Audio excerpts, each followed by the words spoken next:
I received the letter on a Tuesday morning in October, while making coffee in my small apartment in Tacoma.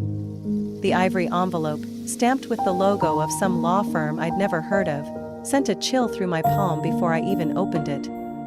The name, Michael T. Grayson, my biological father, was printed in bold at the top. The man who had vanished from my life when I was 8. My name is Audrey. I'm 31 years old, and I haven't heard a single apology from him in the past 23 years.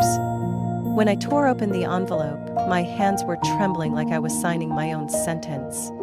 The paper was thick, the black lettering cold and formal. We regret to inform you that Mr. Michael T. Grayson passed away on October 2nd. The will reading will be held on Friday at the office of Whitaker and Lane, Seattle.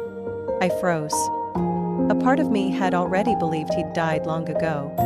In memory, in spirit.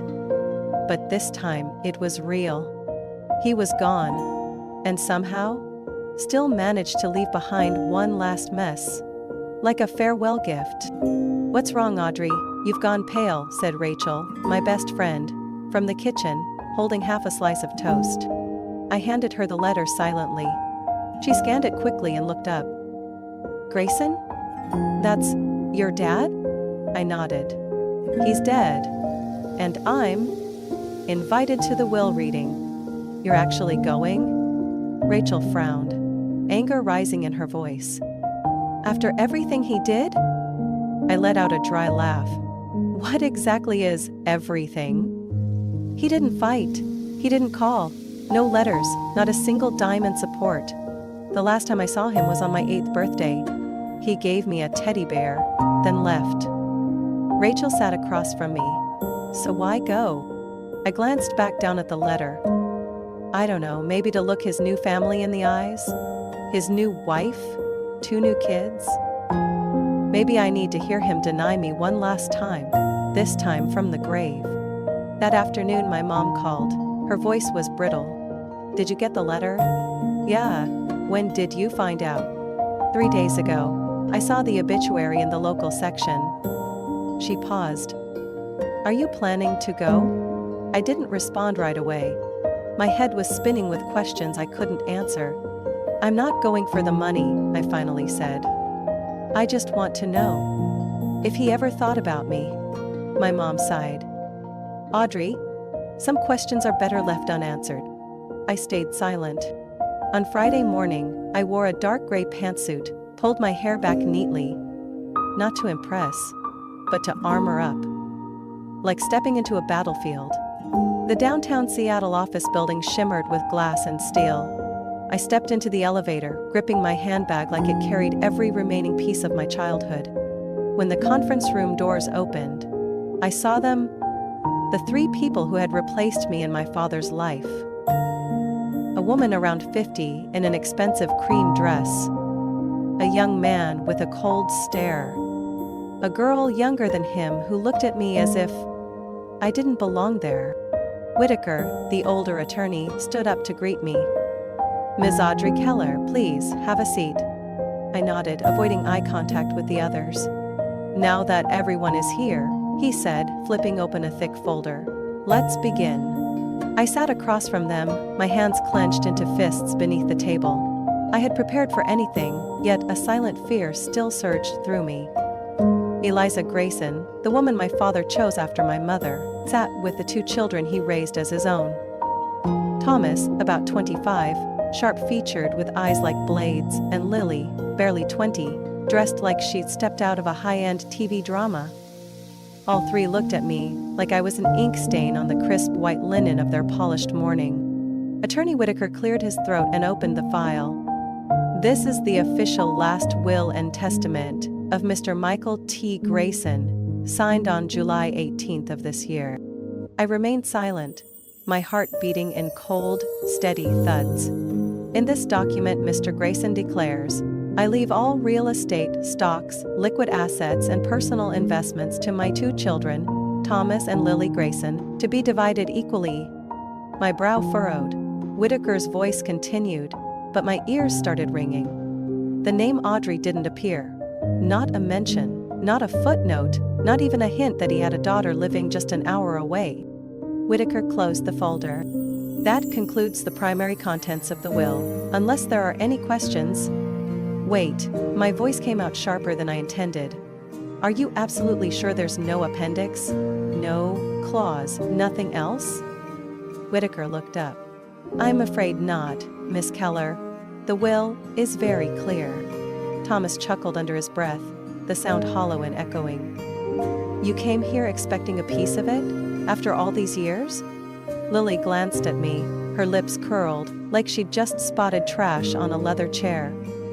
He never even mentioned you. I gripped my bag tightly, nails digging into the strap.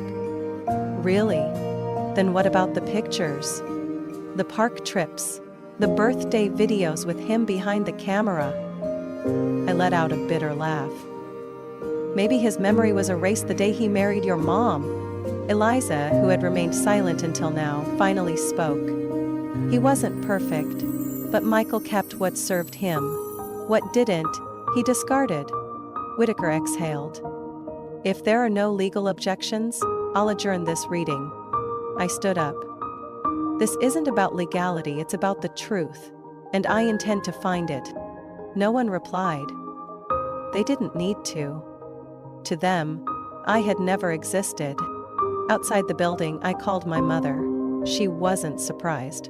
I figured, she said. He left you out, didn't he? I nodded, wiping away tears that had come uninvited. Not a word, like I was never part of him. I kept everything, Audrey. Photos, letters, even clippings. If you really want the truth, come home. We'll start from the beginning. That evening, I drove 3 hours to Spokane. When I opened the door to my childhood home, the same one I'd left after college, Mom was sitting in the living room surrounded by 3 neatly arranged cardboard boxes.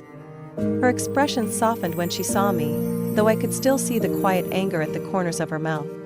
I spent the whole afternoon going through these, she said, pulling one box closer. Remember those letters your father wrote during the first year after the divorce? I never mailed them, but he did write them. I opened a yellowed envelope. His familiar handwriting slanted and steady. Dear Audrey, I'm sorry. I drew a sharp breath. Beneath it was a photo of him holding me as a baby. On the back, in blue ink, the day I knew I could love for real. I looked up, my eyes met my mother's. Something changed him, Audrey. He didn't walk away for no reason. Maybe someone, or something, made him choose. I didn't respond. But deep down I knew. This wasn't the end. It was only the first crack in everything I thought I knew about the past. I sat in the middle of the old living room, soft yellow light spilling over handwritten letters and time-worn photographs. Every piece of paper, every stroke of my father's handwriting stabbed at the same question.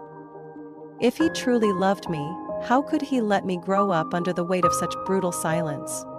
My mother carefully turned the pages of an old photo album, her hands trembling slightly as she paused at a picture of my father holding me at the beach. That summer, she said quietly. He called you the only light in the chaos of his life. He wasn't perfect, but he did love you, deeply. Until the doorbell cut her off. I glanced at her. I didn't call anyone. She went to answer it. A middle-aged man stood at the porch in a black shirt and long coat. He removed his glasses and nodded politely. Hello. I'm Charles Melton. I was Michael Grayson's private attorney. I stood, tension bristling across my shoulders. Why are you here? There's something Mr. Grayson left for you, he said, his voice gravelly like it had weathered decades of hard negotiations. He came to my office 3 months ago, requesting a new will. One that included your name. But, he paused, his expression darkening. He died before it could be finalized. I took a half step back. So, I was meant to be added to the will? Yes, but legally it never took effect. However, he continued, opening a weathered brown leather case. He left a USB drive and a handwritten letter.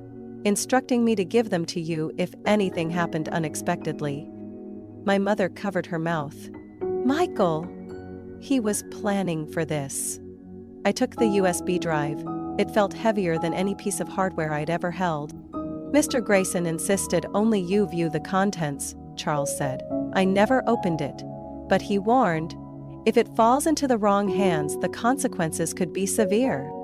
I thanked him and plugged it into my laptop immediately. The screen lit up.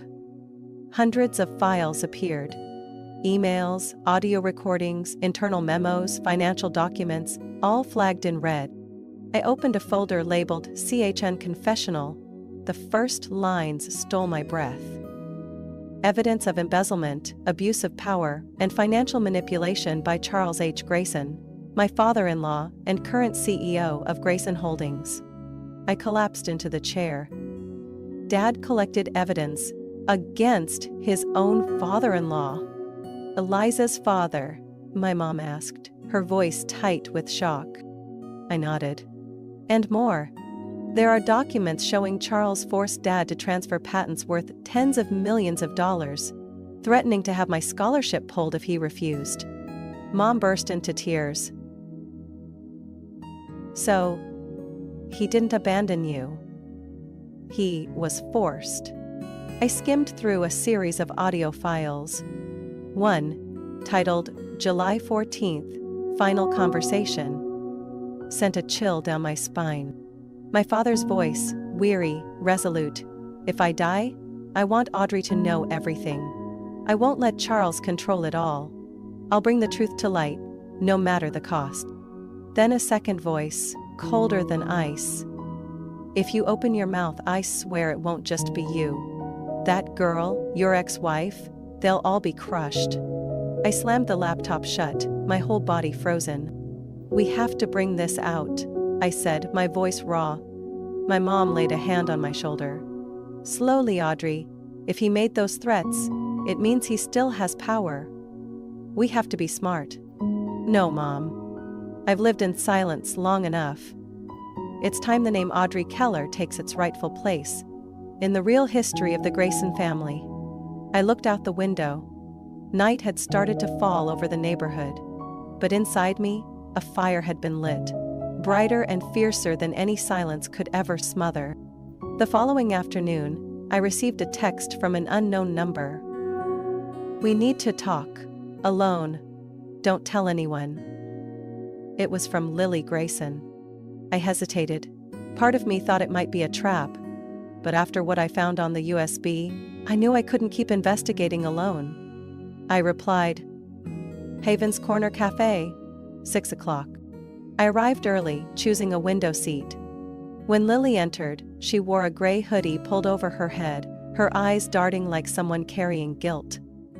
She sat down without looking at me. I know you don't trust me, she whispered. But I need you to believe this. Your father didn't just walk out of your life, he was forced to, by my grandfather. I gripped my coffee cup. I'm listening. My dad found out Charles Grayson, my grandfather, was using the company to launder money. He didn't speak up. Not at first. But eventually he started documenting everything in a journal.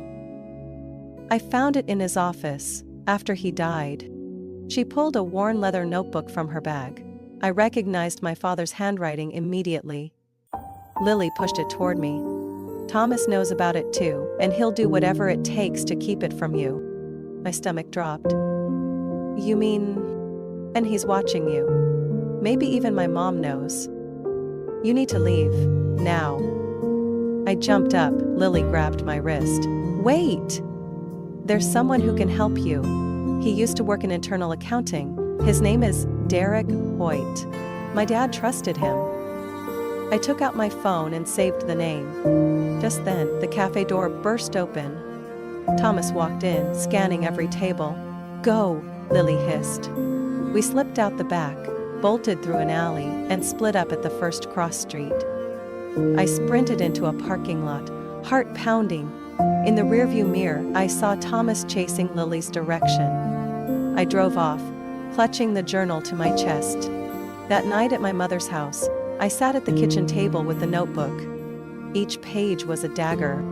Today he demanded I sign over patent rights, said if I refused, Audrey would lose her scholarship. I didn't sign. 2 weeks later it was gone.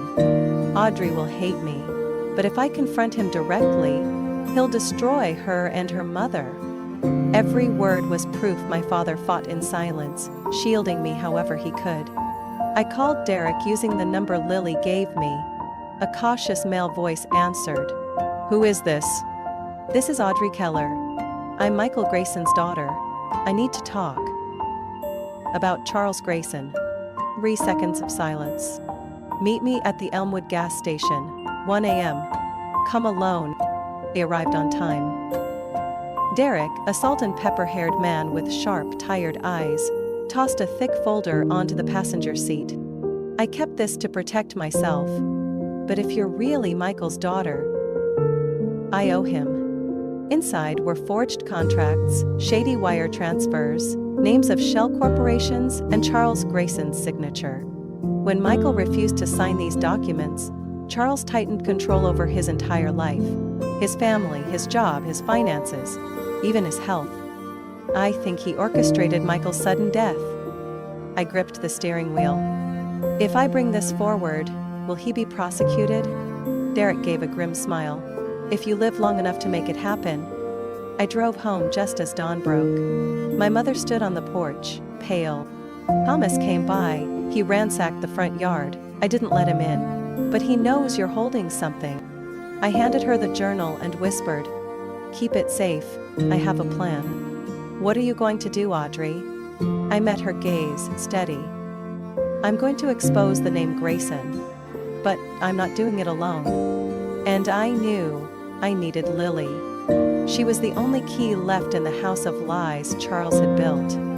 Lily and I sat in the temporary apartment I rented under a false name in Auburn. Outside, rain tapped steadily against the eaves, but my mind was far louder. On the table lay my father's journal, the stack of documents Derek had handed me, and the USB drive brought by attorney Charles Melton. The final pieces of a rotten puzzle. Money laundering, illegal patent transfers, bribery of federal officials, and even evidence surrounding his death. I played the final voice memo from the digital journal for Lily. My father's voice was hoarse. "Charles said if I keep digging, he won't hesitate to make this permanent. Today I saw someone standing near the house. I'm not sure how much time I have left to finish this." Lily held her head. "You have the proof. It's clear. Why haven't you gone to the FBI?" I looked at her. "Because if we go alone, it'll be buried. Charles has people inside. The one thing he can't control, everything going public, all at once, in a place he'd never expect." "You mean the emergency shareholders meeting tomorrow? They think I won't show up." We coordinated with FBI agent Mark Ellison the next morning at 8 a.m. He was one of the few Derek trusted, someone who had investigated Charles before, but was quietly removed from the case. "You're planning to reveal everything at the meeting?" Ellison asked, eyes fixed on the journal. "Yes, and I need the FBI ready. Once I speak, they'll react, either by fleeing or fighting." He nodded. "We'll have the building surrounded, but be careful. Charles doesn't lose quietly." That morning, the Grayson Holdings conference hall buzzed with overpriced suits, strained handshakes, and hollow congratulations. I walked in like a thorn in their side, and I knew it.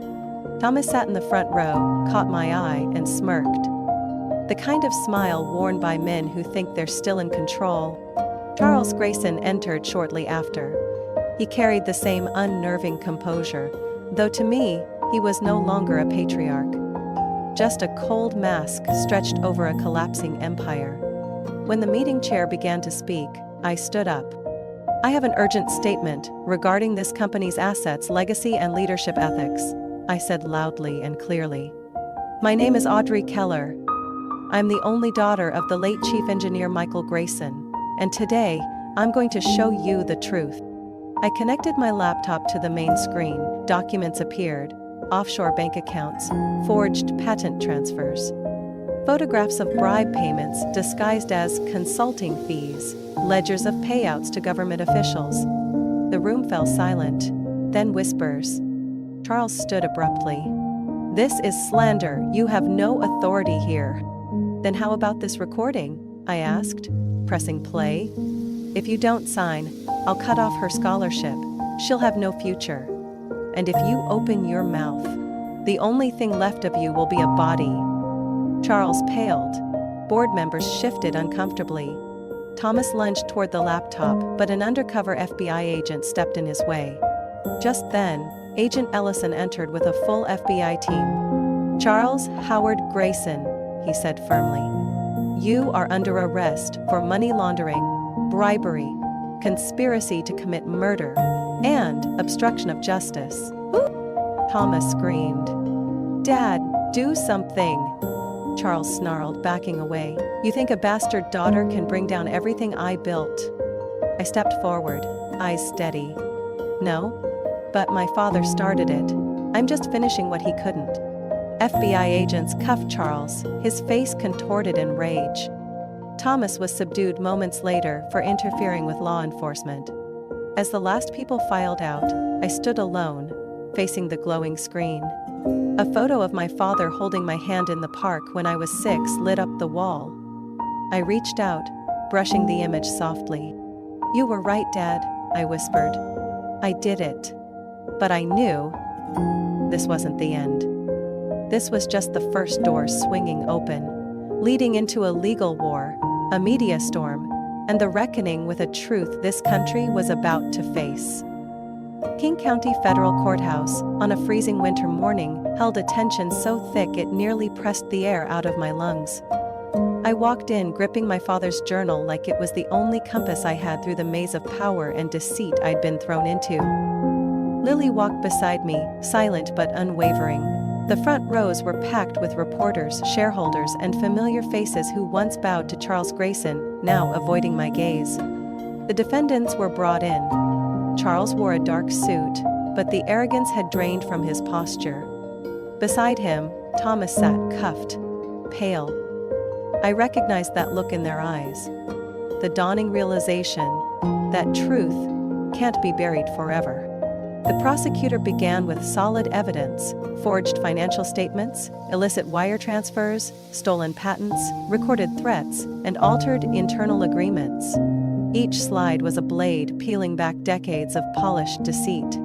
"Our next piece of evidence," the prosecutor declared, "is the personal journal of Mr. Michael Grayson, a detailed account of his efforts to gather proof over 7 years." I was called to the stand.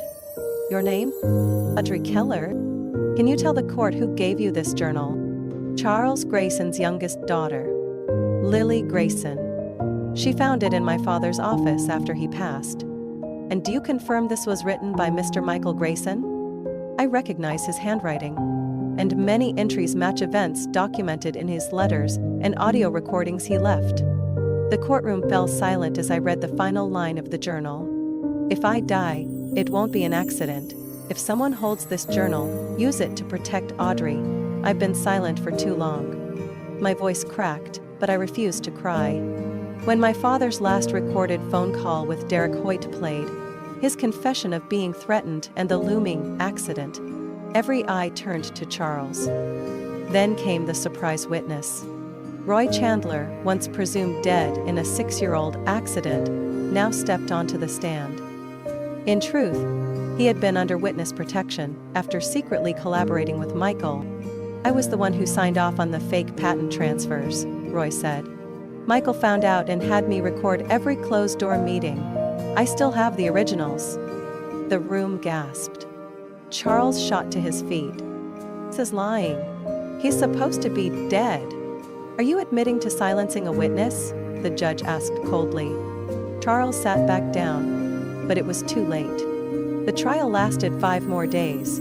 On sentencing day, not a single seat in the courtroom was empty. The judge looked Charles Grayson in the eye. "You are sentenced to 30 years in federal prison, without the possibility of parole, for charges including federal bribery, money laundering, corporate fraud, and conspiracy to commit murder." I gripped Lily's hand as the sentence landed. The room buzzed in disbelief, but all I could hear was my own heartbeat. Steady, because justice had finally arrived.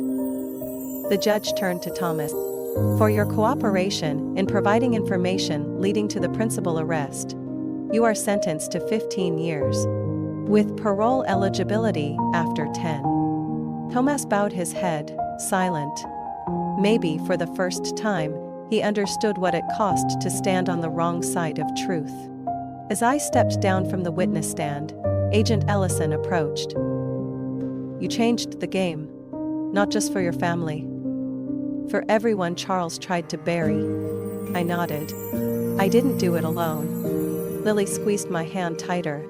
I turned back one last time as Charles was led away in cuffs. No longer powerful, no longer smug, just a man. Stripped bare before the truth. Dad was right.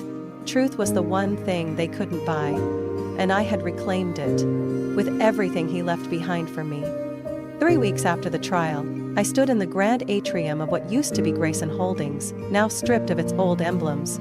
Its legacy of fear and manipulation dismantled piece by piece.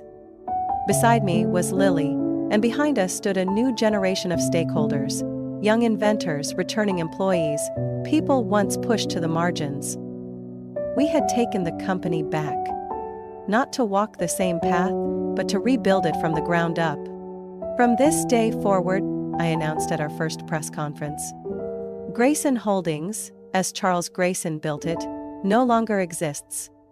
What once served corruption, control, and exploitation will now serve innovation, integrity, and community. I pulled the red velvet cover from our new logo. Applause filled the hall as Everlight Innovations lit up in clean, bold letters, replacing a name that once symbolized greed. We chose this name because real light never goes out, I continued, eyes fixed on the portrait of my father now mounted on the main wall. Because no matter how long it's buried, truth finds its way back. The road to rebuilding was brutal. We had to renegotiate nearly every contract, vet the entire staff list, and cut off dozens of murky relationships. More than 200 employees resigned once they learned the backdoor perks of the old regime were gone. I had no regrets. With every difficult decision I signed, I thought of my father, the man who shielded me from the shadows, at the cost of his life. I knew he'd be proud. Lily, nearly a decade younger than me, showed strength far beyond her age. She led the human resources overhaul, creating a culture grounded in collaboration and ethics. I want to turn the building that once terrified my father, she told me, into a place where people can dream big, without fearing their dreams will be stolen. We dedicated 60% of our first-year profits to establish the Michael Grayson Grant, a fund supporting independent inventors and public school engineering students nationwide. In just 2 months, over 1,200 applications poured in. One of the earliest was a high schooler from El Paso, who built an air filtration device using plastic waste. I personally called him to say he'd been selected. His voice trembled. Thank you. I didn't think someone like me ever had a chance. It's people like you, I said, who are the real future of this country. The press was skeptical at first. Some outlets dubbed me the woman romanticizing justice, claiming our model couldn't survive in the real business world. But by the first quarter, Everlight's revenue was up 38%. Thanks to expanding our innovation network across Washington and Oregon. We partnered with universities, post-COVID abandoned startups, and retired engineers eager to give back. We transformed the 14th floor into an open lab space, where young inventors could prototype for free, receive mentorship, and have their IP protected from day one. One late evening, I stood in what used to be Charles's office, now mine. The room had been repainted a soft ash blue. The heavy mahogany desk was gone, replaced with a simple glass one. On the bookshelf sat my father's journal, secured in a display case. Lily entered with 2 glasses of wine. For him, she said, raising her glass. For everyone who was forced into silence, I added. We clinked glasses, and I felt it not an ending, but a beginning. One not weighed down by the ghosts of power, but carried forward by what Charles Grayson never understood: trust, integrity, and a legacy built not on fear, but light. 9 months after the trial, Everlight Innovations was no longer a newcomer in the industry. We had done what many said was impossible: fully compensating all 68 individuals and businesses harmed by Charles Grayson and his former regime. We didn't mail checks. I invited each person to our headquarters, not to hand out gifts, but to listen. Each one carried a vivid story of loss, resilience, and unfinished dreams. A doctor who lost her clinic after refusing to sell her patent to Grayson. A former engineer whose reputation was destroyed so Charles could steal his research. I looked each of them in the eye and said only one thing: I'm sorry. On behalf of an entire system that failed you. We returned assets, added interest, and offered non-refundable seed funding for those wanting to restart their projects. Many cried. Some stayed silent, but all of them held my hand tightly. Lily, in her quiet strength, established a mental health support fund. Everlight Restore for those emotionally devastated by their battles with the former company. No press, no credit. She left just one line in our internal memo: we don't heal with profit, we heal with decency. At the same time, we launched The Foundry, a national platform supporting independent inventors. Everlight's tech team built an app that allowed engineers, students, farmers, even everyday tinkerers to file for intellectual property protection in under 72 hours. The Foundry spread faster than expected. In just 5 weeks, over 8,000 ideas were registered, from climate sensors for farms to energy solutions for electric wheelchairs. A group of high school students in Nebraska even invented a low-cost biodegradable plastic. I flew there to deliver the funding myself. Standing in the school gym, surrounded by cheering students and teachers, I said, my father believed good ideas can come from anywhere, not from power but from heart. That night, returning to Seattle, I found my mother sitting in her old living room chair, thumbing through a frayed family album. On the table were 2 cardboard boxes, one dated 2003, the other, hand-packed by my father in 2011, never sent. Harry wrote to you all those years, she said, voice tight. But he was afraid you'd never forgive him. I opened the box. Inside were over 20 letters. Each began the same way. Audrey, if you're reading this. One described a Montana sunset during a business trip. Another said, he cried after seeing my college graduation photo online. And one, I read it slowly. If someday, you're able to rebuild what I lost, use your name. Not Grayson, your name, Audrey Keller, because you are the most beautiful legacy I've ever had. I hugged my mother without words. The next day, I returned to the office and requested a new sign be installed at the main entrance. Not just Everlight Innovations, but a line underneath. Inspired by Michael Keller. We also reconnected with those who once stood by my father, Roy Chandler, Derek Hoyt, and the retired engineers who had been forced out.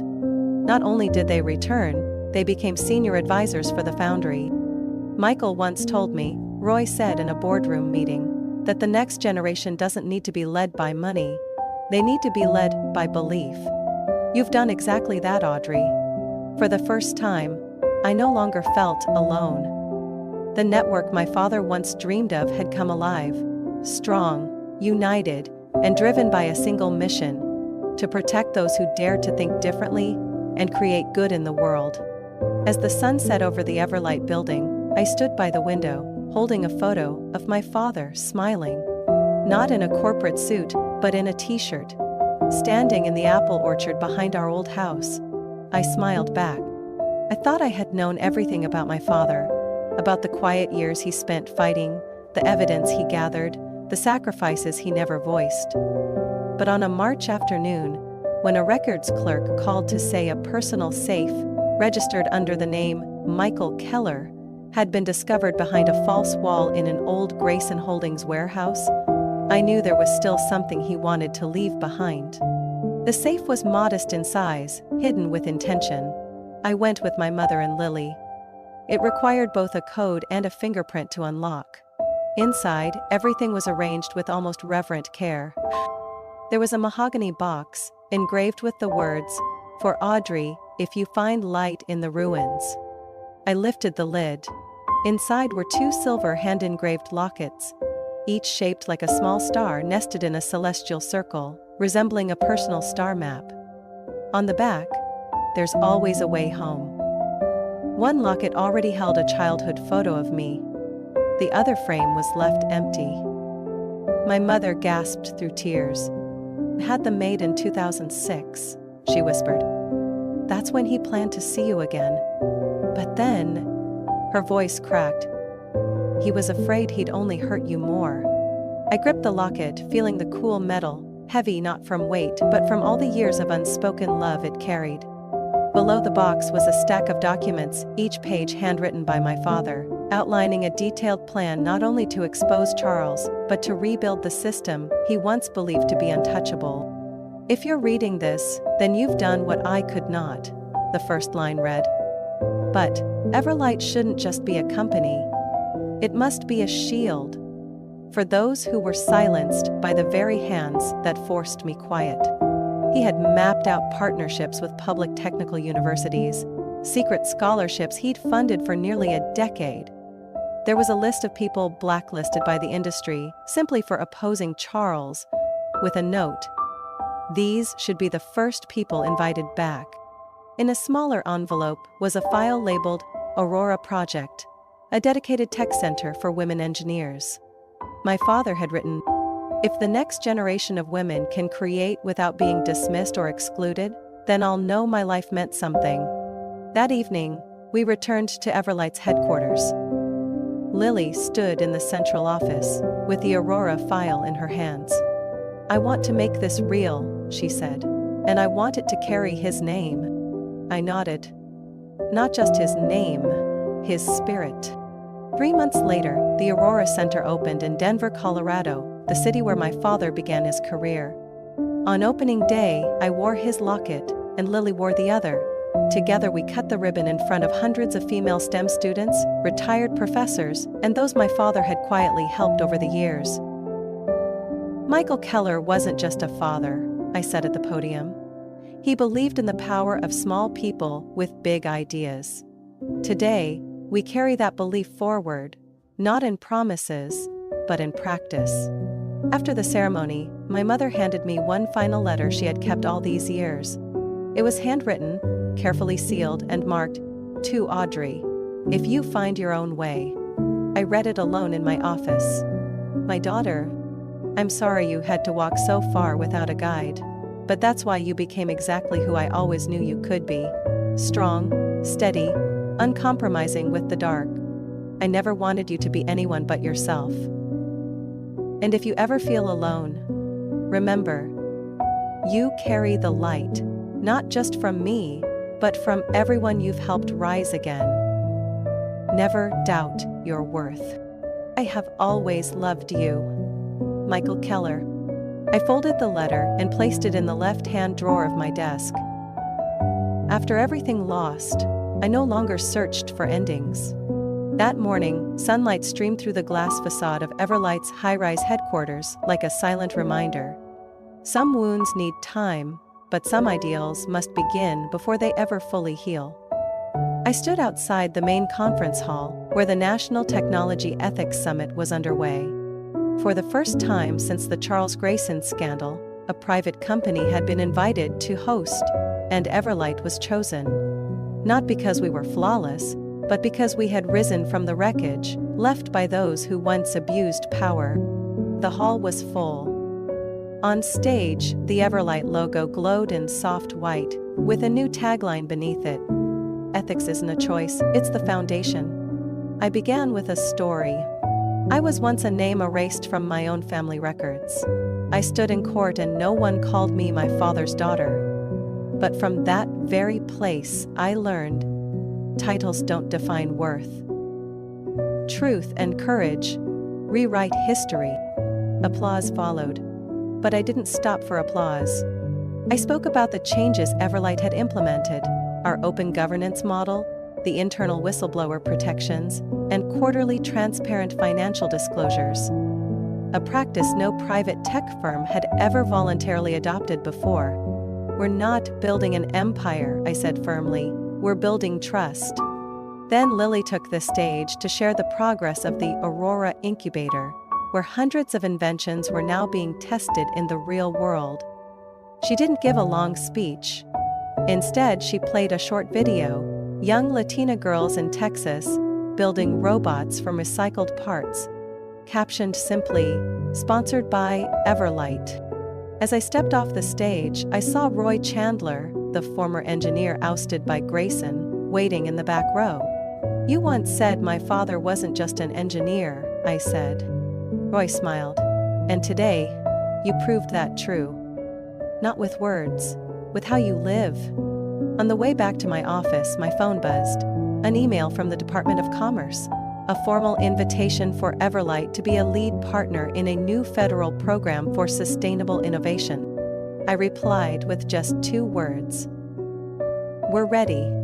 But even as recognition came, I never forgot. This journey wasn't just about justice for my father. It was for the thousands who were forced into silence, who had to choose between career and conscience.